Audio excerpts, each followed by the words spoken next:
¿Cómo están? Bienvenidas, bienvenidos a un nuevo capítulo con Ojo Clínico, este espacio que hacemos desde Uchile TV toda la semana, ¿cierto?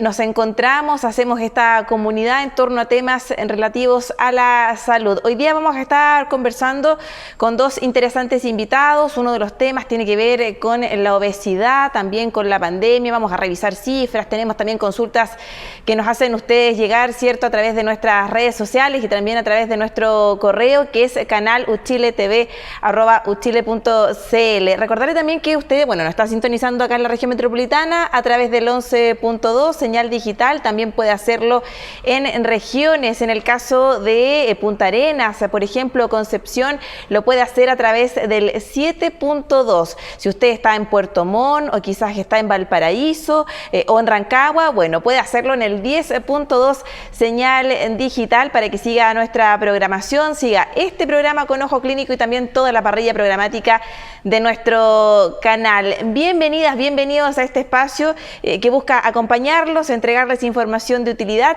y, como siempre, desde el canal Uchile TV, una muy buena señal. Aquí comenzamos con Ojo Clínico.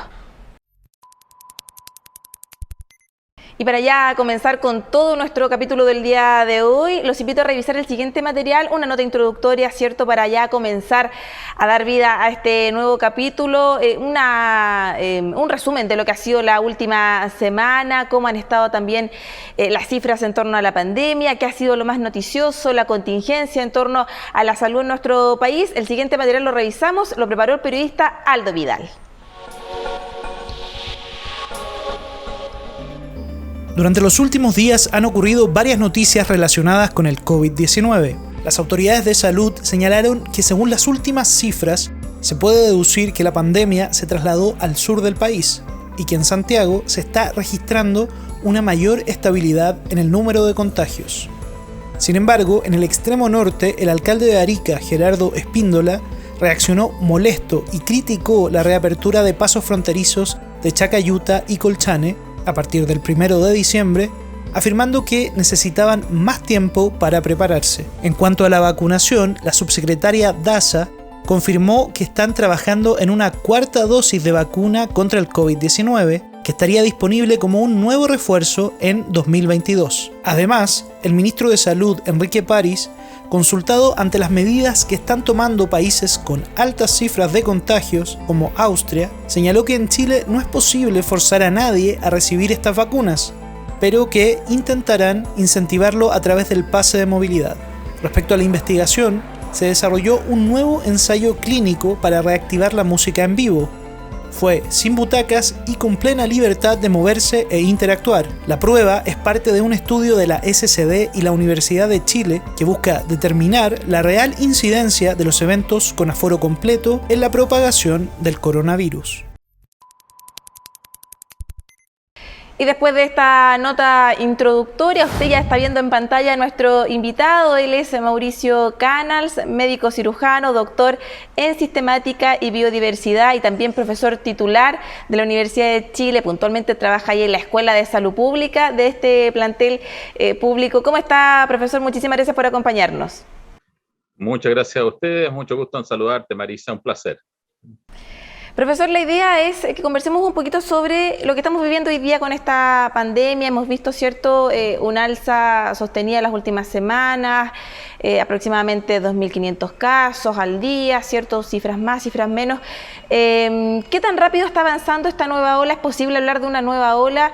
Si pudiéramos primero hacer una fotografía, ¿cierto?, de lo que está pasando actualmente en nuestro país con la pandemia.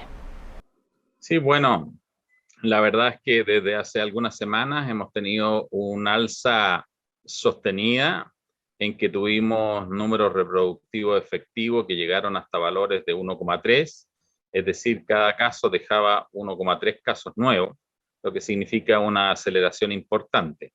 Sin embargo, en la última semana hubo una leve mejoría, llegando hasta una suerte de estabilización en el número de casos. Esto ocurrió por una importante baja en el número de casos en la región metropolitana, pero todavía con un alza en el resto de las regiones. Entonces, como número de casos totales, se ve en la última semana una suerte de estabilización. Sin embargo, hay regiones como Concepción y la anterior cerca de Aysén, ¿no es cierto? Tenemos una importante elevación en el número de casos todavía con tasas elevadas. ¿Y qué podríamos esperar para las próximas semanas? Porque bueno, buscando cierta información, hay quienes dicen que podríamos llegar a los 3.000 casos. Viene además diciembre, que es un mes donde tradicionalmente la gente, ¿cierto?, sale a buscar regalos de Navidad, vienen las fiestas. ¿Qué podemos esperar para las próximas semanas y cuál también debería ser el llamado, ¿cierto?, a que el virus siga estando presente entre nosotros? Sí, bueno, hay que entender que esta pandemia no ha terminado. Tenemos todavía importante número de casos, tenemos importante número de susceptibles a pesar de la alta cobertura de vacunación. La situación que nosotros proyectamos para las próximas 3 semanas es una suerte de mantención en el número de casos a lo que hay hoy día. Actualmente nos estamos manejando entre 2.500 y 3.000 casos y probablemente esto se pueda mantener durante las próximas semanas. Sin embargo, nuestros modelos se basan en la memoria histórica de la serie de casos, pero aquí en fin de año hay otros efectos que hay que tener en consideración, que son los que mencionaba usted. Aquí hay fenómenos sociológicos que ocurren a finales de año, que tienen que ver con las fiestas de fin de año, con los periodos vacacionales, que alteran toda la dinámica de transmisión por un aumento en la movilidad de la población. Es decir, si la cosa se mantiene estable y no hay efectos poblacionales, uno debiera esperar una suerte de mantención entre 2.500 y 3.000 casos. Sin embargo, es probable por los fenómenos sociológicos que ocurren en las fiestas de fin de año que se produzca, al igual que el año pasado, una elevación del número de casos en la segunda mitad de diciembre. Si uno compara las curvas de 2020 con las de 2021, las curvas de 2021 en número de casos son superiores a lo que tuvimos el año pasado. Perfecto, y además a eso hay que sumarle, claro, viene diciembre, después viene el verano, ¿cierto?, vacaciones, y ahí también hay que hacer un llamado bien importante, ¿cierto?, a seguir manteniendo las medidas de autocuidado, y quizás sería importante también que desde el gobierno, ¿cierto?, también se haga hincapié en eso para no repetir situaciones, ¿cierto?, con pic de contagios. Profesor, estamos hablando de variante Delta en su mayoría, cuando usted me habla de estos 2.500 a 3.000 casos diarios que tenemos en promedio, ¿cómo eso también influye en el aumento de casos, una variante que también es de bastante preocupación? Sí, efectivamente, hoy día la variante circulante de mayor prevalencia hoy día es la variante Delta. Aproximadamente más de un 60% de los casos son de este tipo de variante. Y se sabe que esta variante tiene una leve mayor transmisión que el resto de las variantes. Así es que eso de alguna manera sí incide en la tasa de adquisición de nuevos casos. Es decir, hay aumento de la transmisión, estos R tan elevados que tuvimos sorpresivos, ¿no es cierto?, de un 1,3 hace 2 semanas, no eran esperables de acuerdo a la experiencia que teníamos el año anterior. Así que juega un rol efectivamente. Afortunadamente esto no se ha reflejado en mayor mortalidad. Perfecto. Profesor, hablemos también de las regiones. Hay algunas que están más afectadas que otras. En los análisis que usted semanalmente, ¿cierto?, hace, ¿cómo ha visto también la situación a nivel local? ¿Y qué pasa puntualmente con la región metropolitana, que esta semana pareciera que se estabilizó un poquito, ¿no? Sí, la región metropolitana es un caso particular, ya que tuvo un aumento importante, yo diría, hace 2 o 3 semanas. Sin embargo, ya en las 2 últimas semanas se pudo ver una estabilización y un descenso en el número de casos. El R de la región metropolitana actualmente es de 0,8, es decir, es un número menor que 1, significa que estamos en un descenso aproximadamente de un 20% cada semana. Esto también ha ocurrido en algunas regiones del norte de Chile, por ejemplo, Arica y Parinacota la última semana también baja aproximadamente los mismos valores que la región metropolitana, también Antofagasta. Valparaíso se mantiene estable, al igual que O'Higgins. Sin embargo, tenemos situaciones particulares, ¿no es cierto?, hoy día en el sur de Chile, en que tenemos algunas regiones como Ñuble, como Los Lagos, que está ascendiendo en forma muy importante. Sí, también lo que ha pasado particularmente con Magallanes, ¿cierto? Con Aysén, que usted también lo señalaba, también ahí hay que poner atención y ojo con lo que esté pasando en esa parte particular de nuestro país. Es importante, sí, por ejemplo, Aysén tiene una tasa hoy día que es muy alta, así como tasa, no significa que se refleje el número de casos, de aproximadamente 47,5 por 100.000 habitantes. Eso es una tasa que es bastante elevada. En general, en Chile uno no debiera tolerar tasas mayores a 10 por 100.000. En Chile actualmente tenemos un promedio de 14 por 100.000 habitantes, lo que ha significado un incremento en la ocupación de las UCI. Actualmente ya estamos sobre 600 pacientes con COVID en UCI y ya tenemos una ocupación UCI que vuelve a estar en un 91% de ocupación en términos generales. Profesor, usted recién hablaba de la situación en el norte. Hace algunas semanas el gobierno anunció que van a haber cambios a contar del 1 de diciembre, se abren las fronteras. Hay preocupación también en el norte justamente por eso. ¿Cuál es el impacto que tiene este tipo de medidas, que se liberen las fronteras, ¿cierto? Y que con esto además traiga consigo la llegada de turistas. ¿Cuál es el impacto que usted ve en ese tipo de medidas? Bueno, hay un peligro inminente, especialmente en la región de Arica y Parinacota. Arica y Parinacota es una región que toda su actividad, digamos, económica y comercial tiene relación con el intercambio con Perú y Bolivia. De tal manera que allí hay un problema que es evidente, tiene una alta tasa de migración, ¿no es cierto? Y emigración incluso tiene flujos durante el día. Hay personas que viven en Tacna y trabajan en Arica, por ejemplo, y las intervenciones epidemiológicas entre Chile y Perú no han sido parejas. De hecho, no conocemos si las cepas circulantes en el Perú y Bolivia son exactamente las mismas, de tal manera que el mezclar poblaciones nunca ha sido una muy buena idea, sobre todo en regiones de alta tasa de recambio. Yo creo que en ese sentido allí están primando motivos no sanitarios, sino más bien de reactivación económica de la región de Arica y Parinacota, que su actividad económica depende ¿no es cierto?, de Perú y Bolivia. Sin embargo, hay que tener un extremo cuidado, ya que la tasa de letalidad, una de las tasas de letalidad más altas del COVID, ha sido en Arica y Parinacota. Actualmente las tasas más altas de letalidad en Chile se encuentran en la región de Magallanes, en la región metropolitana, en Arica y Parinacota y en Tarapacá. Así que hay que tener atención en lo que sucede en estas regiones.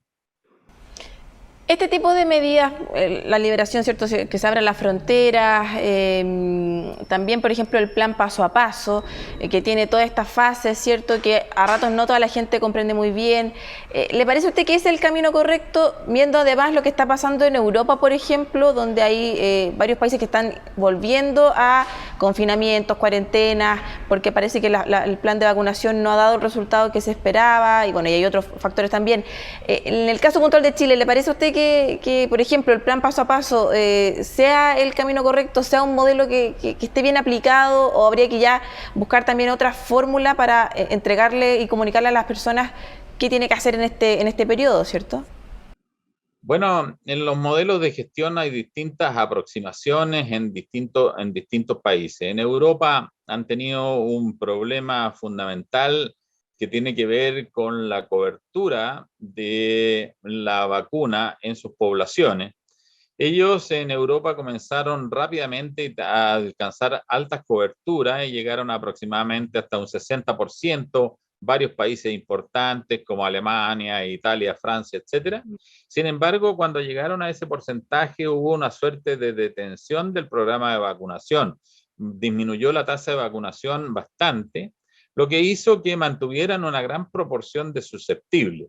Yo creo que en Europa hubo un descuido general de este aspecto, lo que redundó en un gran brote en los últimos tiempos, actualmente, ¿no es cierto?, en Alemania, en Austria y en otras regiones tenemos tasas muy elevadas en la población.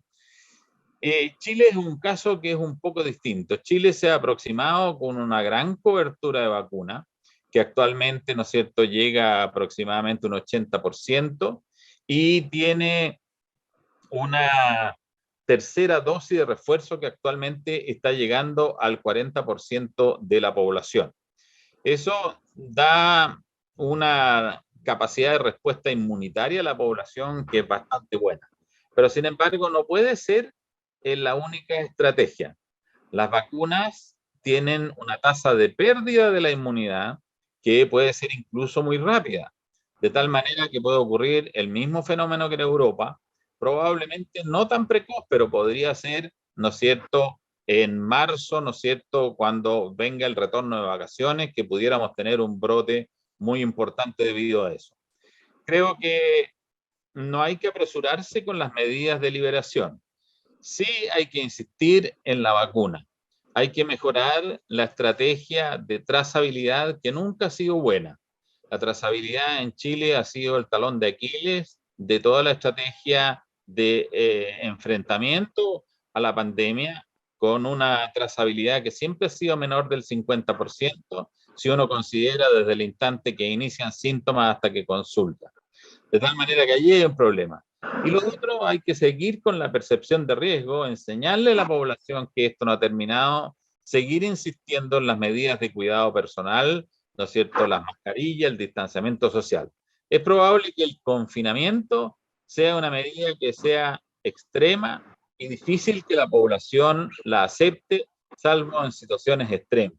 Es probable que en marzo uno, dependiendo de las condiciones, podría repensar este tipo de medidas. Y en el verano, profesor, quizás implementar algún plan distinto solo para la temporada estival. En temporada estival yo creo que la estrategia debe concentrarse en vacunación y en trazabilidad. Es decir, trazabilidad y personalmente, y esto es una idea personal, puede ser no compartida con todos, yo creo que es muy importante, sobre todo en periodo estival, descentralizar la gestión. Es decir, dar el grado de libertad a las regiones y a las localidades a la toma de medidas particulares de acuerdo a las realidades locales. Recordemos lo que vimos el año pasado en Cachagua y en otros balnearios, donde las aglomeraciones produjeron brotes locales que fueron muy importantes. Así que yo creo que se debiera dar el grado de libertad, ¿no es cierto?, a las comunas y a las regiones particulares de tomar medidas particulares de acuerdo a las realidades locales que se vayan enfrentando. Y sobre todo, insistir en la estrategia de trazabilidad. Profesor Canals, usted recién hablaba de la importancia, ¿cierto?, de las vacunas, y me recuerdo que hace algunos días la subsecretaria Paula Daza hablaba justamente que están viendo la posibilidad de que en 2022 contemos, ¿cierto?, con una cuarta dosis de refuerzo. ¿Cree usted que hacia allá va el camino, que finalmente la pandemia, ¿cierto?, el coronavirus va a terminar siendo como la influenza, ¿cierto?, que tenemos vacunación anualmente, se va a tener que ir colocando refuerzos a la población, y sumar esto también un llamado a la gente que todavía no se inocula, ¿cierto?, que todavía no han ido por sus dosis o incluso las dosis de refuerzo?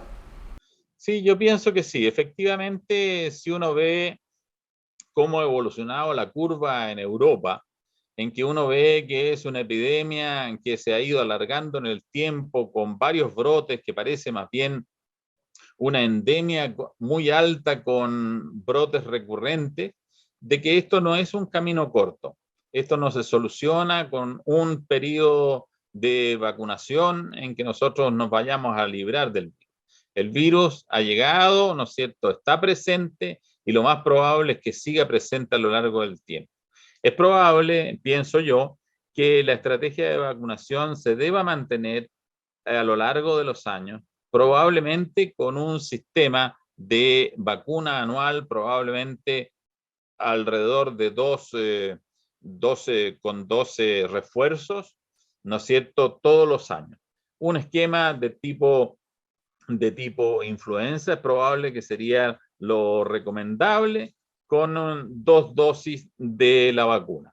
Y hay que repensar, digamos, cuál es la vacuna que efectivamente es la que se va a quedar en Chile, y para eso hay que estar mirando muy bien los estudios de tasa de pérdida de inmunidad que tiene cada vacuna. Y eso es un proceso que está en curso. Hay una serie de estudios que han mostrado que distintas vacunas tienen distintos periodos de pérdida de la inmunidad, y hay que ver cuál es entonces la estrategia óptima de vacunación. Es probable, como dice usted, todos los años, probablemente 2 dosis. Uh-huh. Profesor, ya para ir cerrando, me quedo con lo que está pasando en Europa también, ¿cierto? Con esta vuelta a medidas más restrictivas, a confinamientos, a cuarentena, y que, bueno, ha tenido también la explosión de protestas de parte de los ciudadanos que no están muy de acuerdo con esto, ¿no? ¿Usted cree que podamos vivir algo así en nuestro país, que quizás el próximo año, si las cifras no se controlan o hay un aumento muy importante, sustantivo, tengamos que retroceder nuevamente a una cuarentena, un confinamiento, o cree que estamos en una situación distinta? Bueno, difícil predecirlo eso, porque en nuestros estudios la capacidad de predicción de los modelos no va más allá de 15 días, es decir, tratar de predecir lo que va a ocurrir el próximo año, uno debiera basarse en los fenómenos sociales, y por tanto lo que debiera primar, digamos, son efectivamente el retorno de vacaciones, el regreso a las actividades presenciales y el regreso de las universidades, ¿no es cierto?, a las enseñanzas y colegio a la enseñanza presencial. Eso debiera producir un efecto de aumento en la transmisión. En ese caso hay que estar muy atento y hay que estar consciente la población de que podría ser necesario efectivamente algún tipo de confinamiento si las cifras se disparan. Le queremos agradecer a Mauricio Canals, médico cirujano, también profesor titular de la Universidad de Chile, de la Escuela de Salud Pública, por estos minutitos, por acompañarnos en el programa, profesor, y entregarnos toda esta información tan útil, ¿cierto? Y que sin duda los televidentes también le agradecen. Muchísimas gracias. Muchas gracias a usted. Un gusto haberlo saludado. Un placer. Que le vaya muy bien. Lo vamos a invitar de nuevo. Que le vaya muy bien. Chao, chao. Muchas gracias. Hasta luego. Y como siempre nosotros en Con Ojo Clínico estamos tratando de actualizarnos, buscar material, entregarles a ustedes la información que necesitan. Tenemos hoy día una sección que debuta en nuestro programa, una especie de El Especialista Responde, ¿cierto?, donde los académicos y académicas de la Universidad de Chile van a estar entregándonos información, respondiendo a nuestras dudas. En el día de hoy, quien nos acompaña es la profesora Olga Toro. Ella es psicóloga, también magíster en salud pública, y nos aborda un tema bien interesante, tiene que ver con los ataques de pánico. En más de alguna ocasión nos ha tocado, cierto, ver algún familiar, algún amigo, incluso nosotros mismos enfrentados a una situación de esta intensidad, cierto, nos sentimos extraños, no podemos respirar bien, comenzamos a sentir distintas sensaciones en nuestro cuerpo bastante incómodas. Bueno, de eso nos explica, nos cuenta más la académica Olga Toro, de qué se trata y cómo también subsanar este tipo de situaciones, en qué momento también buscar ayuda de un especialista. Revisamos el siguiente material en nuestra sección El Especialista Responde.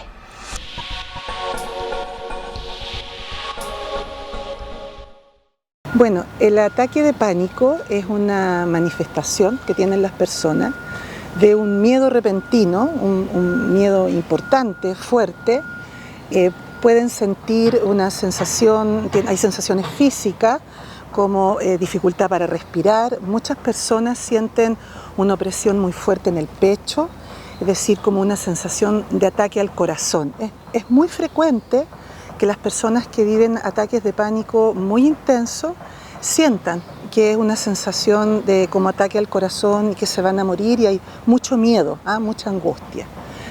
¿Qué podemos hacer? Quizás frente a una situación así sería conveniente consultar a un médico, expresarle porque es importante de todas maneras descartar que no existan otros síntomas y que estemos frente a algún problema de salud que no es necesariamente un ataque de pánico, de manera de hacer el diagnóstico diferencial.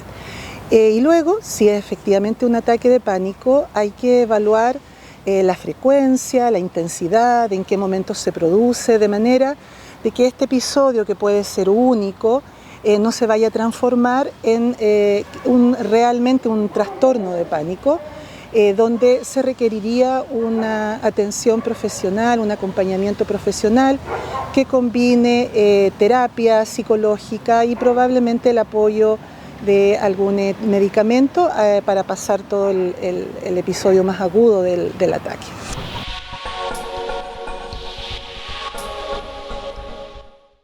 Ahí estaba la explicación, ¿cierto?, que nos entregaba la académica Olga Toro en torno a los ataques de pánico. Semana a semana vamos a ir tocando distintas iniciativas, distintos temas, distintas dudas que puedan surgir en torno a la salud, ¿cierto?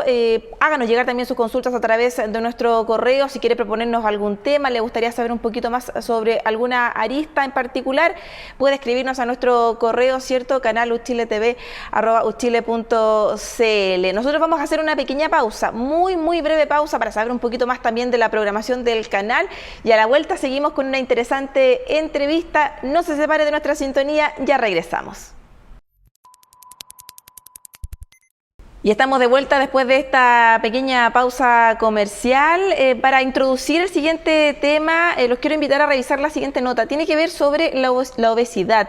Es el tema que nos convoca en esta segunda parte de nuestro programa. La obesidad es una enfermedad que aqueja a los chilenos, también a las chilenas y sobre todo también a los niños. Hemos visto las últimas encuestas, ¿cierto? Los más pequeñitos también están sufriendo con este aumento de peso que trae también de la mano enfermedades como la hipertensión, la diabetes, ¿cierto? Y es muy importante hacer cambios en nuestros hábitos del día a día, en una alimentación sana, rica en frutas, en verduras también, ¿cierto?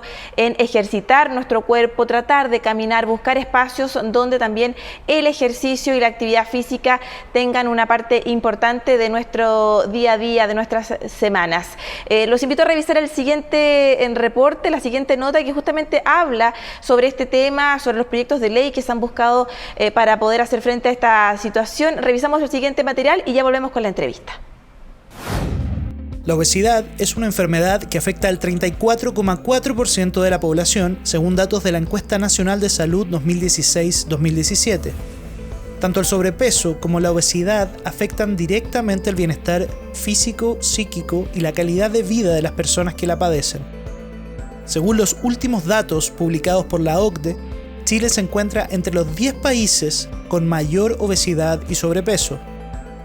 Es por esto que se está impulsando una ley que la catalogue como una enfermedad crónica, ya que la pandemia del COVID-19 ha vuelto aún más crítica la situación de los chilenos en este sentido. El hecho de que este proyecto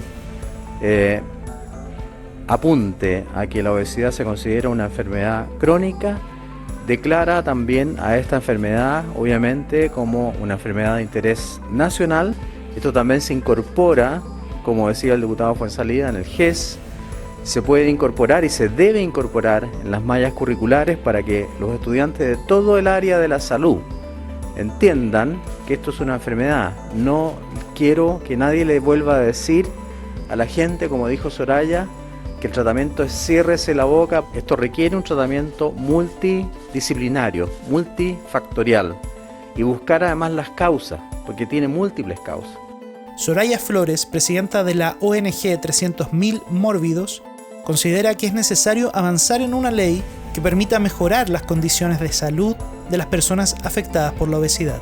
Que nosotros como pacientes con obesidad necesitamos que esta pandemia se acabe, que nos ayuden y que por lo menos que nos den una esperanza, y ahora ya la tenemos con este proyecto, que vamos a tener mucho más acceso a una salud digna, a un trato digno en miles de pacientes que lo están pasando mal, y por sobre todo que van a tener una luz de esperanza para poder tratar su enfermedad crónica. Y después de esta nota introductoria, ¿cierto?, con interesante información respecto a el tema que vamos a abordar ahora, que es la obesidad. Está ya en pantalla, ustedes lo están viendo, y nos acompaña Diego García. Él es doctor en Fisiología y Alimentación de la Universidad de Navarra, también es director del Departamento de Nutrición de la Facultad de Medicina de la Universidad de Chile, y también él es biotecnólogo justamente de esta casa de estudios. Profesor, muchísimas gracias por acompañarnos. Hola, ¿qué tal? ¿Cómo están, Maritza? Muchas gracias a ustedes por la invitación. Gracias a usted por estar aquí junto a nosotros en este espacio con Ojo Clínico. Partamos primero por definir qué entendemos, de qué se trata la obesidad. La obesidad se describe como el aumento de masa grasa en conjunto con el aumento de peso corporal, bien, que está debido por un desbalance entre lo que nosotros consumimos en términos de energía y lo que nosotros gastamos.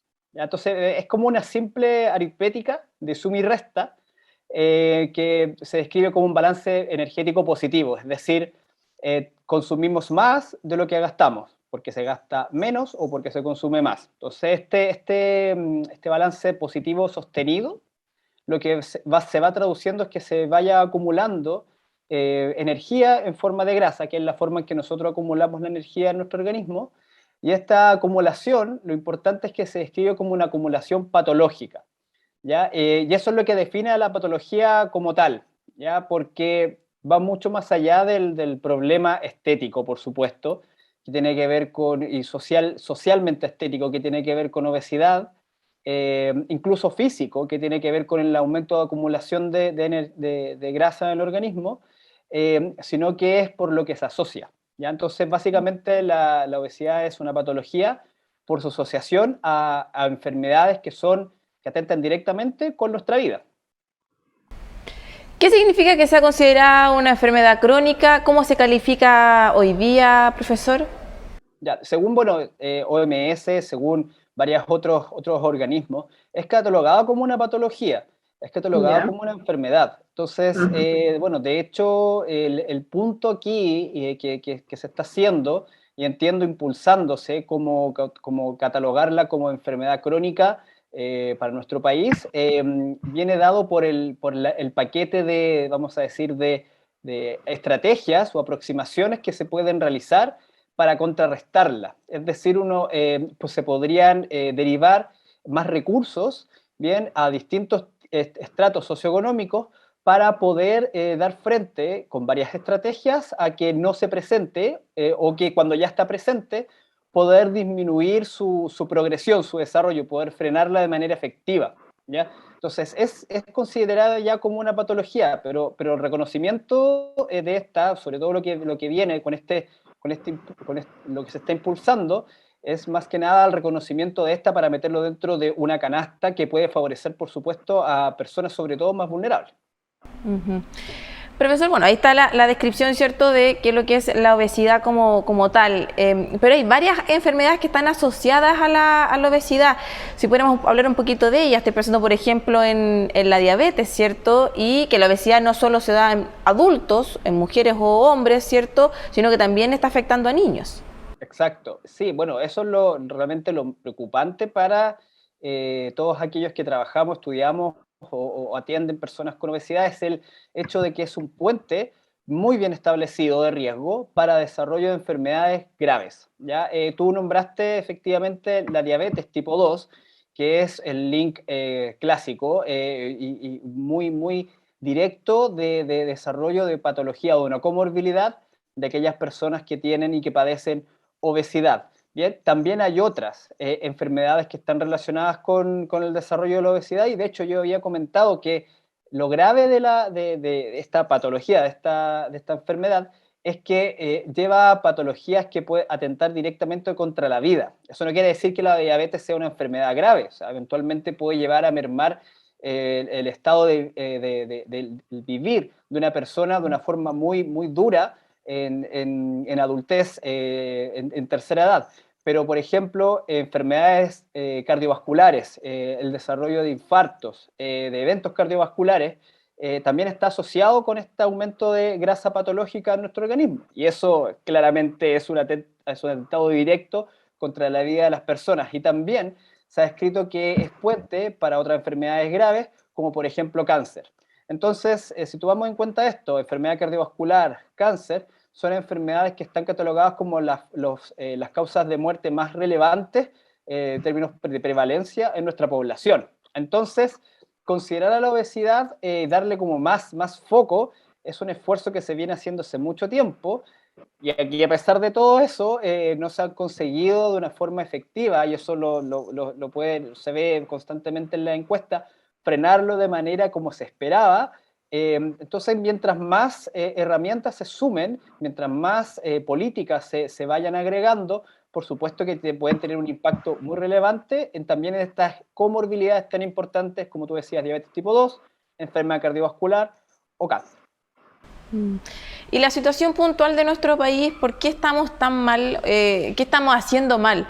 Porque uno ve, ¿cierto? Hay campañas como Elige Vivir Sano, todo este rotulado que se le comenzó a colocar el etiquetado a los productos, pero uno sigue viendo que no hay quizás una educación alimentaria, faltan mayores programas de ayuda, generar áreas verdes en lugares donde hoy día comunes que todavía no hay. ¿Qué hacer? Sí, ciertamente todo lo que tú comentas son estrategias buenas, son ideas buenas, son ideas que, como tú bien decías también, por ejemplo, el Plan Elige Vivir Sano los ha implementado, la ley de etiquetado también apunta en ese sentido, también promoción de ejercicio, promoción de educación, son todas ideas que son buenas. Lo que pasa es que, bueno, yo tampoco, no estoy de la mirada de política pública, ni tampoco abordo la obesidad desde el aspecto de público, ni siquiera clínico, soy más desde el ambiente básico, pero por lo menos desde lo que yo veo y nosotros apuntamos hacia la transferencia del conocimiento, hacia esas instancias, es que los recursos que se tienen se deben canalizar para para frenar esta condición en todos estos aspectos, deben ir, por supuesto, cada vez en mayor aumento, para poder llegar efectivamente a mayor porcentaje de la población con todas estas iniciativas, ya que se complementen en todo aspecto y en todo ámbito socioeconómico. ¿Ya?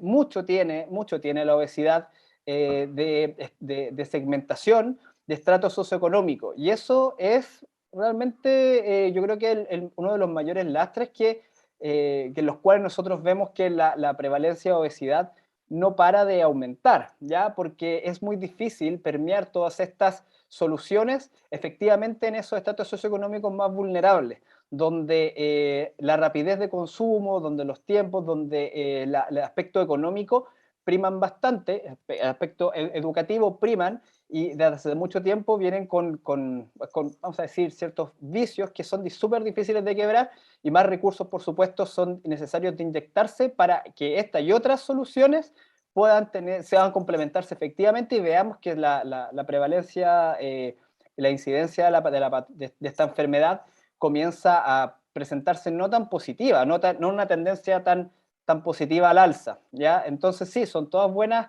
aproximaciones, pero yo lo que siempre pienso es que siempre falta más conversación entre los distintos actores que estamos involucrados en la cadena de bloqueo, por decirlo así, contra la obesidad, para poder, vamos a decir, permear todas las soluciones y hacerlas transversales, conversar bien, y para cada vez tener más soluciones disponibles. ¿Por qué? Esto yo creo que es el core. La obesidad es una patología multifactorial. Eso es lo fundamental, porque, como dije al principio, puede ser vista de una forma súper simple, que es lo que suma y resta. ¿Ya? Entonces, lo que suma y resta, si termina siendo positivo, es decir, en términos de energía, y nos queda disponible energía, nuestro organismo está seteado para conservarla, para acumularla.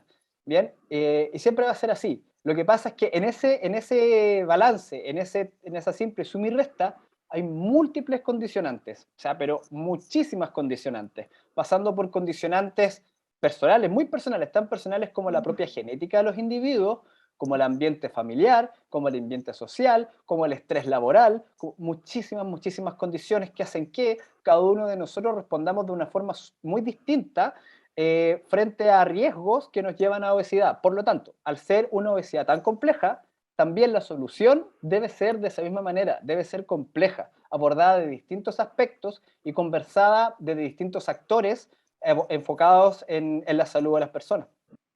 Profesor, lo invito ahora a que revisemos una de las consultas que nos llega a través de nuestras redes sociales. Recuerde que tenemos nuestro Instagram, que es @uchiletv. Ahí nos escribió Silvia con Y y nos consulta lo siguiente, usted lo está viendo en pantalla: ¿cuánto incide el estado socioemocional en el desarrollo de la obesidad? ¿Qué le podemos contestar, profesor? Tal cual como habíamos comentado antes, la obesidad es una patología multifactorial, ¿ya? Son múltiples los factores que inciden en su desarrollo, en su aparición.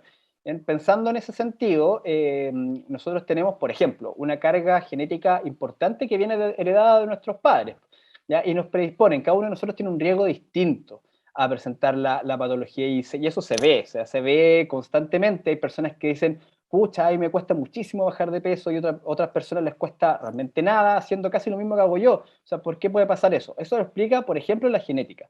Pero también la genética puede decir, ya, ok, tú tienes un riesgo específico, pero si tú nunca estás expuesto a algún desencadenante o algún entorno social, algún entorno emocional constante que te haga cambiar tus patrones de estilo de vida hacia acumular más energía en forma de grasa, no vas a presentar obesidad. En cambio, si lo estás así, a pesar de que tengas muy bajo riesgo constantemente en tu vida, como es una enfermedad crónica, lo vas a presentar quizá un poco más tarde, pero vas a terminar presentando la patología.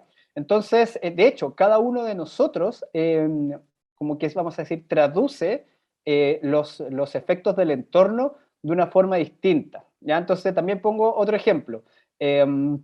No sé, frente a situaciones importantes en nuestra vida, situaciones de estrés, que puede ser, no sé, temas laborales, temas muy personales, uno lo enfrenta de una forma distinta, uno se ve cotidianamente. Uno puede, por ejemplo, sentir nada de apetito y dejar de comer por mucho, mucho tiempo, ¿bien?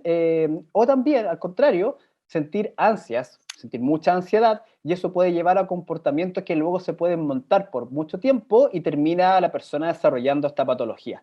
Bien, entonces por eso los aspectos emocionales, los aspectos familiares que inciden en estos aspectos emocionales son súper importantes, y también por supuesto se mezclan con los aspectos sociales, porque en cada uno de nuestras sociedades nos movemos en calles, nos movemos entre comunas, los problemas son diferentes. Entonces, esos problemas distintos hacen que nosotros nos enfrentemos en nuestra manera de alimentarnos de una forma diferente. Profesor, hablemos ahora también del tratamiento. Lo primero siempre es consultar a un especialista, ¿cierto? Ahí hay un largo camino que hacer, exámenes. Hoy día también hay varias cirugías alternativas, ¿cierto? En caso de no poder seguir quizás un plan más tradicional. Y también, ¿qué tan recomendables son las dietas? ¿Cuál es este abanico que tenemos si ya estamos enfrentados a un problema de obesidad importante? ¿Qué es lo que tenemos que hacer? Bien, bueno, ciertamente lo que tú mencionas de inicio es lo que hay que hacer, o sea, es ir y consultar con un especialista, nutricionista, médico, nutriólogo, nutrióloga, es fundamental en este sentido.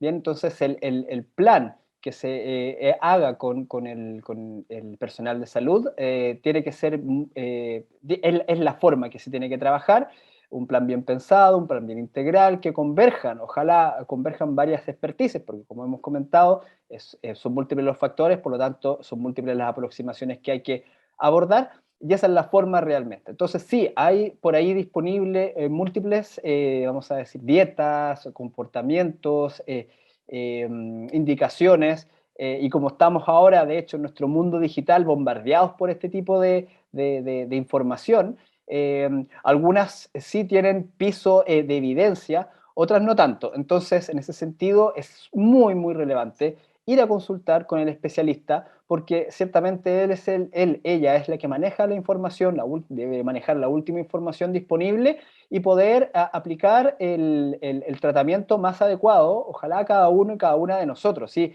Eso es lo importante, y yo creo que es muy relevante, y lo que se tiene que entender de todo esto, que a cada uno de nosotros y nosotras, las aproximaciones tienen que ser relativamente diferentes para que se acomoden nuestras condiciones de base, de nuevo, genéticas y sociales, son súper diferentes. Por lo tanto, bueno, ahí se espera que el especialista sea capaz de leer bien este entorno y poder aplicar la mejor estrategia. Por lo tanto, es muy, muy importante, por supuesto, ir a ver al especialista para que pueda levantar toda esta información y poder aplicar el mejor tratamiento, ojalá bien personalizado para cada uno y cada una de nosotros. Y en el caso puntual de los niños y niñas también, ¿cierto? Poner ojo ahí en la alimentación que están recibiendo, en lo que pasa en las escuelas, potenciar las colaciones saludables, ¿cierto? Buscar estrategias, ¿no? Cuando somos papás o mamás, ¿cierto? De enseñarle a los más chiquititos a cómo tienen que alimentarse para que en el futuro no tengan ningún efecto con su sobrepeso. Por supuesto. Bueno, nosotros somos educadores. Bueno, yo tengo 2 niñas, así que, y esto lo vivo a diario cuando las envío al colegio. Y bueno, y también veo, por supuesto, las iniciativas que salen desde el colegio, pero mucho tiene que ver también con la educación que nosotros le podemos transmitir en casa a nuestros hijos, nuestras hijas. Desde allí nace, y nosotros también por eso debemos también estar informadas al respecto, para poder transmitir de mejor manera esta educación a nuestros hijos, nuestras hijas, porque, claro, pueden existir planes en el cole al respecto, pero también, si no estamos todos alineados en este aspecto, por alguna parte, vamos a decir, por algún lado se hace agua, ¿ya? El plan, y puede irse básicamente todo al garete. Pero en este sentido, el entorno familiar es sumamente importante. Por supuesto que también el entorno escolar. Entonces, son varias aristas en las cuales nosotros podemos contribuir para que los niños y niñas no comiencen a presentar esa patología que, bueno, ya que lo mencionas, es algo que preocupantemente se ha visto ya desde hace un tiempo que está en aumento en nuestra población. La obesidad infantil, que vemos cómo está explotando y ciertamente tiene una relación directa con la presencia de obesidad y las patologías asociadas de forma mucho más temprana cuando somos adultos. Profesor, vinculado a esto está la alimentación, nos quedan muy poquitos minutos de programa, pero no puedo dejar de preguntarle por el calafate, por esta investigación bien interesante, ¿cierto? Es un fruto que se da en el sur de nuestro país y tiene particularidades, digo, bien interesantes, antioxidantes. Cuéntenos un poquito más sobre estos avances. Bien, bueno, nace esta idea de trabajar con este fruto nativo del sur de nuestro país, con la misma intención del complemento, de buscar más estrategias, no alternativas, sino complementarias, para el tratamiento con obesidad. O sea, nosotros llevamos harto tiempo trabajando en ello de una forma bien pausada, o sea, con hartas ganas y ojalá queriendo que fuera más rápido, pero ir como siempre en línea con nuestra evidencia y sin adelantar pasos, básicamente, en lo que nosotros vamos haciendo. Y hemos encontrado resultados muy interesantes, no obstante, siempre en modelos de laboratorio, ¿ya? Entonces, nuestra investigación aún está supeditada a esos modelos que nosotros podemos controlar todo su comportamiento, su alimentación, y ahora mismo, de hecho, nosotros estamos intentando hacer el traslado de esta investigación hacia humanos, bien, hacia algo aplicado. Lo que nosotros hemos encontrado es que efectivamente existen evidencias que proyectan al consumo del calafate como un alimento, como sea, realmente como se vaya a definir la solución, ingrediente, alimento, etcétera, con proyección antiobesidad y preventivo de enfermedades asociadas. Pero eso, de nuevo, está basado en estudios que nosotros hemos realizado en el laboratorio. Tenemos proyecciones hacia lo que podría ocurrir en humanos y es nuestra intención más cercana poder realizarla lo antes posible, poder comprobar todo esto en un modelo, en un ensayo clínico, para poder efectivamente hacer el traslado hacia alguna solución tangible para nuestra sociedad, que la idea es que complemente.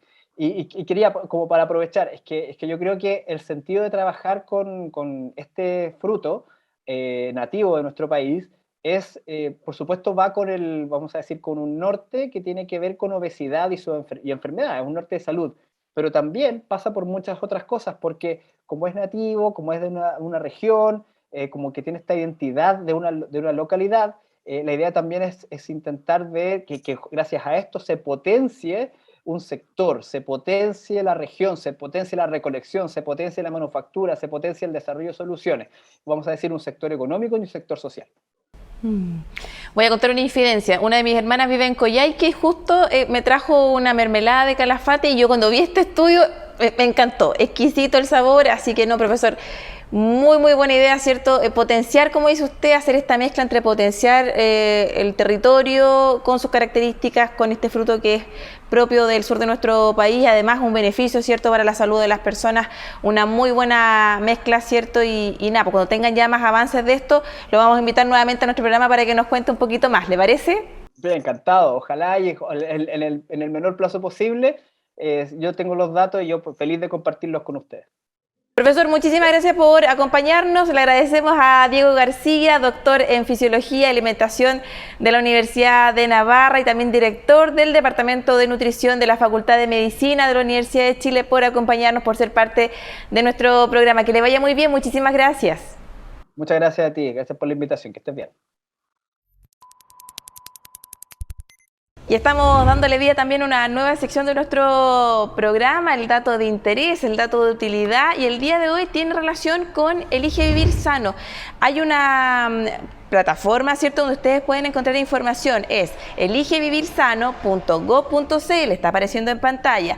Ahí ustedes encuentran información relevante, por ejemplo, a aquellas plazas, áreas verdes que tienen cierta disposición para hacer ejercicio, para poder ejercitarnos. También hay una especie de contador de calorías, donde usted puede colocar su edad, puede colocar su peso, su talla, cuánto mide, y ahí le calcula cuánto es lo que usted debería consumir al día en calorías y cuánto no, para no pasar a un rango de obesidad. Información bien relevante que queremos compartir con ustedes. Recuerden, ahí está apareciendo en pantalla, eligevivirsano.gov.cl. Ustedes ingresan ahí y pueden encontrar información de utilidad para su salud, ¿cierto? Y sobre todo, lo bien importante, la alimentación. Cuántas calorías puedo consumir, cuántas no. Ingrese ahí los datos y va a tener información bien relevante.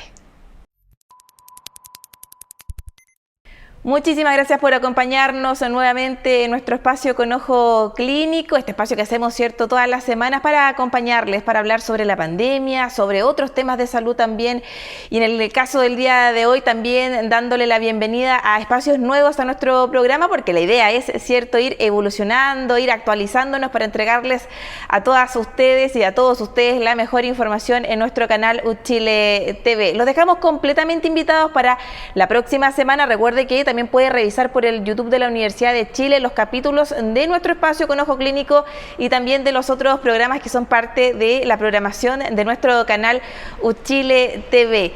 Sigan en nuestra sintonía, acompáñense junto a la programación de nuestro canal. Nosotros nos reencontramos la próxima semana. Que esté muy bien. Chao, chao.